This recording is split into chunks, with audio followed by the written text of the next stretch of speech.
Western leaders condemned the coup by Myanmar's military against Aung San Suu Kyi's democratically elected government, as hundreds of thousands of her supporters took to social media to voice their anger at the takeover. U.S. President Joe Biden on Monday threatened to reimpose sanctions, calling the coup a direct assault on Myanmar's rule of law. White House Press Secretary Jen Psaki.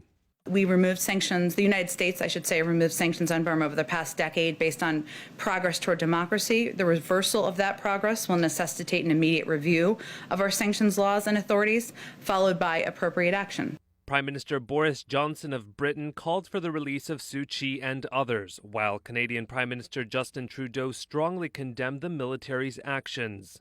The UN Security Council will meet on Tuesday, diplomats said, amid calls for a strong response. In the early hours of Monday, the Myanmar army took power and imposed a state of emergency for a year, saying it had responded to what it called election fraud.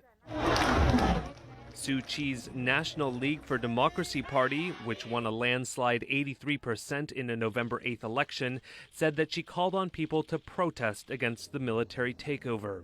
But the streets were quiet overnight after troops and riot police took up positions in the capital. Phone and internet connections were disrupted. The removal of Suu Kyi also sent shockwaves in the region, where in Bangkok, protesters stomped on a photo of Myanmar's army chief outside the Myanmar embassy. The coup followed days of tension between the civilian government and the military.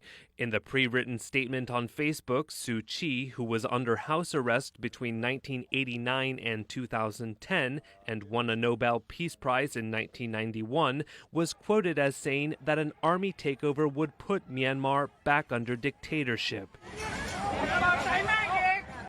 The sudden turn of events derailed years of efforts to establish democracy in poverty-stricken Myanmar, also known as Burma, and raised more questions over the prospect of how and when 1 million Rohingya refugees will return to the country.